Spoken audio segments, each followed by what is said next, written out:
Hi, Mrs. Kundra for IELTS Without Effort and Ex IELTS Examiner. See, I'm a Cambridge University examiner and also a Punjab University examiner. So you can expect whatever I say is authentic and you must do it. See, I have tested lot of candidates. Obviously, I was a speaking examiner and we are supposed to check the writings. So whatever I'm saying you, this is based on my experience of examining so many candidates. So please be assured that the information is very authentic. You must follow this channel if you are new to this channel, because you may be following others, but here you will get information that is really going to improve your band score. I'm not going to beat about the bush and I will be very straightforward.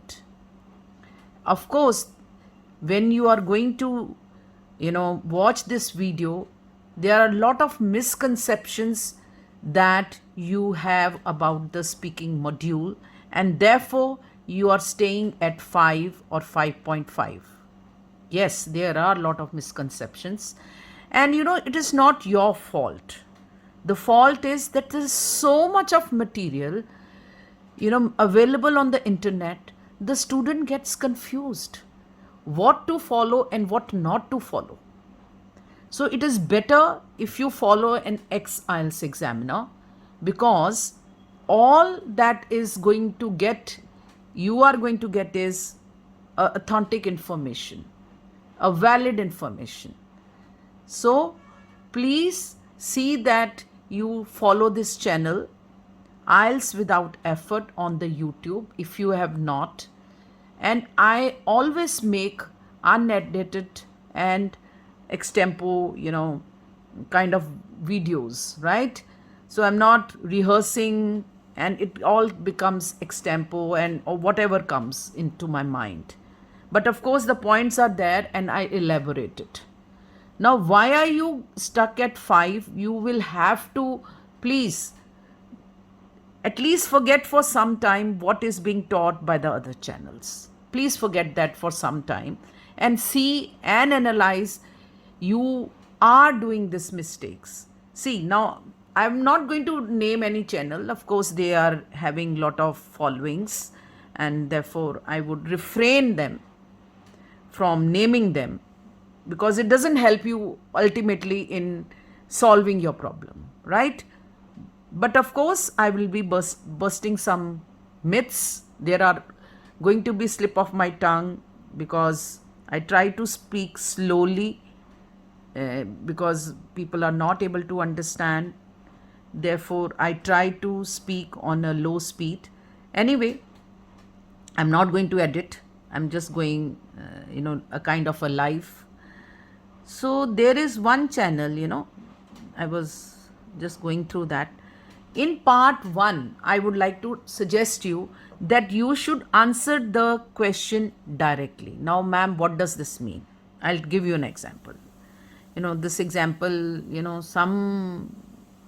in some channel, like the question, they said this is how you're supposed to answer. And that is why the children are scoring less, 5. So the question asked was that which color do you like? Now, on the channel it is being said, or whatever, I would not like to name again, that the colors depend upon a choice of the person. Some people like dark colors while the others like very subtle ones. So there is a suggestion that you should do 1 or a 2 line about the general, about the vocab. So that is not to be done.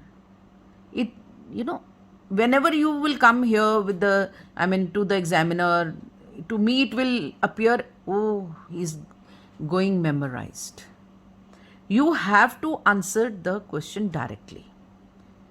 Well, I like or I'm fond of I admire, I adore. You can use any of this red color because it suits my personality. And not to forget to mention that I get lot of compliments when I wear it. Moreover, it is very vibrant and energetic colors. That, energetic color. Sorry for the slip. So, the last part was a bit general, but I answered the question. I'm really fond of red color. I usually wear red color. I am, a real fan of red color because da da da. So again, I'm changing the structure. That is why I'm saying that it is not going to be just restricted to one type of sentence. When you go through this video, you will get lot of vocab also, how to answer the this thing question.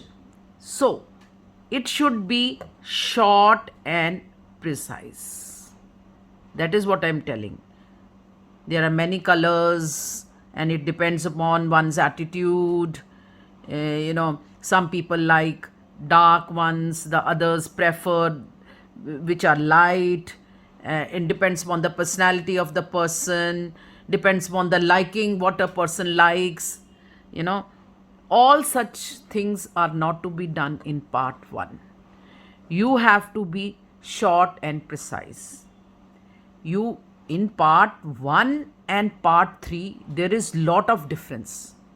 I will give you that example.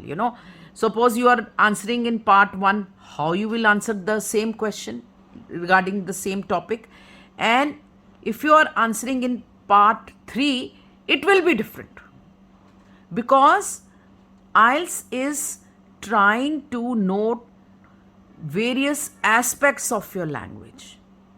So here they are just trying to warm you up. See, it is just a warm up.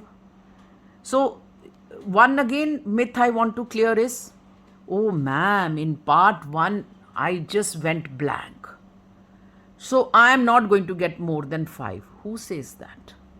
Who says that? And then there is some misconception going on. I'll tell you one more. That is why you are stuck in 5. So what was that misconception? That for the part 1 you get marks, bands out of 2. I don't know. I have never done this. It is always the whole. And what are the band descriptors? The video is already there. You can just go through that. It is on basis on that, the band descriptors, that we are giving you bands, and not, oh, this is 2, this is 6. They are trying to, distribute the bands. Like for part 1, you have these many bands. I don't know. Some people may be saying how many. I do not know, But there are some bands that they are fixing, not the examiner. As an examiner, I don't fix. I just go with the band descriptors. So you are being stuck at, this 6 or 5.5 again and again, because you are trying to give a memorized, answer. You are not answering the question directly. You are, just, it is not short and precise. And, it relates only to you. So when I told you that, you said, oh, different people have a different attitude towards various colors, and they can choose to have the dark ones, or sometimes the others may prefer the light ones. Again, you see the language has changed because it is going extempo. The same question being answered by in different language. See, it is not memorized, even me. So every time I take only one question and see how I am molding. So coming to the point, that it is related to you, it is not related to the people. This is not a part 3. This is a part 1. You are just to tell what is your liking. I adore red color because it suits my personality. It adds to my personality.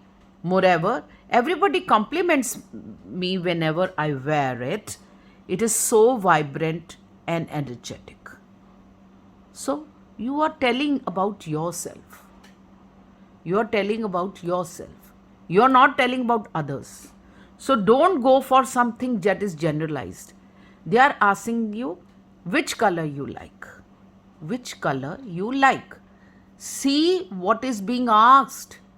And in part 1, they are just going to ask you like about yourself, which sports you like, which food you like, okay, your hometown, your neighbor, right? Not anybody else's neighbor. So you will not say that neighbors are necessary and we should have good relations with our neighbors. They are just asking what sort of neighbors you have. So you could say that I have a very understanding and helping neighbor, and whenever I am in need, he just, always ready to help me. I am fortunate enough that Mr. Dada is my neighbor, and I would really like that everybody has a neighbor like him. So, neighbors are important. Relationships between neighbors should be cordial. They are our first family. Who is asking you that? Nobody is asking you about your general. They are saying what type of neighbor you have. Then the tense. This is very important. So, in the part 1, what is going to happen is they are going to test whether you can use past tense properly, whether you can use present tense properly. They are going to test that. See, so there's a question always about what you like and what you don't like, right? That you will always have. Then they will ask you something, question like, I'll just frame it. What sort of games you like to play in childhood, or do you have the same hobbies that you had in childhood? So they are trying to ask you about your childhood. So you must first answer that question directly, right? You answer the question directly, and secondly, you will use the past tense. I was fond of football when I was a kid. Yes, you can use a kid. But in writing, you will not use kid. It is informal. So when I was a kid, I enjoyed playing football because I had many friends, those who all had a liking for it, and therefore we would go and play in a playground nearby. And then you can say, but now I prefer, playing badminton, right? So my liking has changed, or I have, because of certain circumstances, I'm not able to go to play football, or whatever you want to say. So you can also say in the childhood, I used to play football, but now I play badminton because we have a community hall where it is convenient to play all the year around. So again, a different structure. So what you are needing is that the tense. So they are saying what you, let me do it in a wrong way. Let me think and do it in a wrong way. See, what games did you play in childhood? You say, actually, these days I play badminton because we have a community hall where we can play it throughout the year. And you are sticking on to the present tense. So in whatever tense the question is being asked, you should answer in that tense only, because they are trying to test what is your knowledge about that tense. So tenses, present, future and past, you should know the tenses. Okay. Then how to expand it? See, I did that color thing, no? I expanded. How did I expand? I'm playing badminton, community hall. It is open throughout the year. This is the reason. This is giving a reason. Here, when I give you an example earlier, color, right? But I did not, I do not support giving general reasons. So the reason I gave was that it is suits my personality. I get compliments. This is reason why. So whenever you are answering the question directly, try to include this reason. And obviously it is going to expand. You need only 3 to 4 sentences. Now, 3 to 4 sentences doesn't mean, oh, one is done, now the second, now the third. So this is what I have told, that if you start counting the tenses, your fluency will be affected. Now, fluency is a band descriptor, in the speaking. So, if you start counting the sentences, your fluency is going to be affected. So you need at least 3 to 4 or at max 5 sentences. You do not need more than this in the part 1. Don't go long, because long sometimes, if I ask about a hometown, then the people, go long and like a parrot. Don't parrot. You know that they are going to ask you about the hometown, and you start explaining that there's a shopping mall here, it is an industrialized city, and I don't know what. It has to be only not more than 5 sentences. Otherwise, see, you are going to be stuck at 6 only or 5, because the examiner is going to feel that it is memorized. He is going to feel that. You obviously are giving feelers to the examiner that it is being memorized. So it is just a warm-up thing, because you get used to the voice of the examiner, and the examiner gets used to you. Your body language, everything is counted in the speaking test. It counts. So even if you goof up in the part 1, don't bother. Don't start getting nervous. It is not the end, and it is not the end. It is just started. It is just a warm up. And it is just a process to know you, know you. So it becomes easier, so that it becomes easier for you. So when you get into the part 1, okay, 1 or 2 times you fumble, or you just make a goof up, it's okay. And by the time you come at part 2, you are all into the test. See, Cambridge is trying to just be supportive. That is why they have part 1. These are researched tests. They want to help you. So don't have this in your mind that, Cambridge is against you. Why have they this part 1 in which you are only talking about yourself? It is because it is easy to talk about yourself, and then, it is a kind of a warm up. It is a type to know you, and also for opportunity for you to know the examiner, right? So they're just trying to help you. Now, topic related vocab.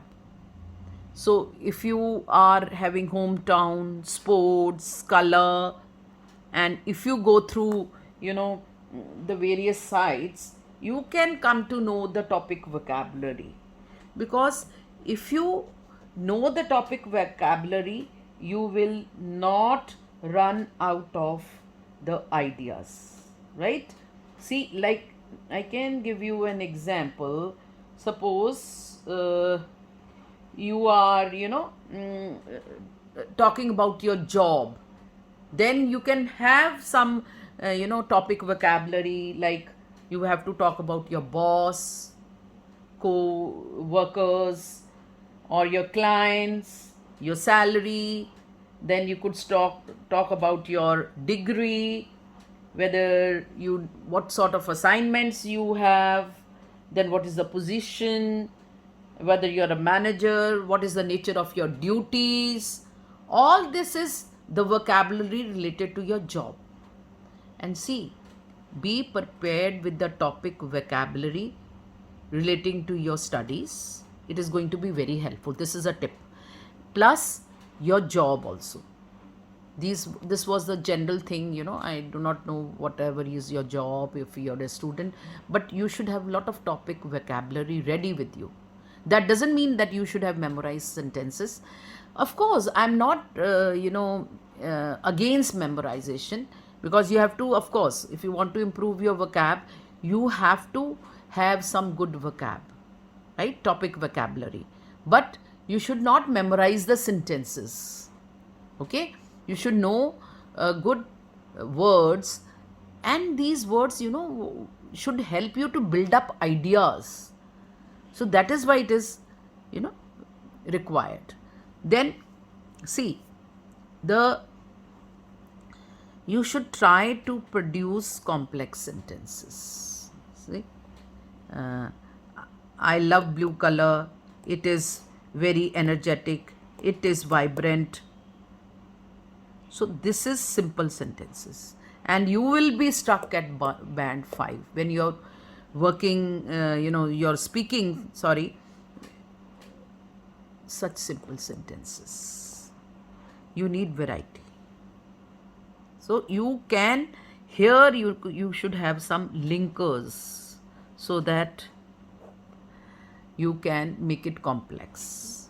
So that would be a different video in which I will show you how to make simple complex sentences from the simple sentences using the linker. So I love red color, therefore I wear it often.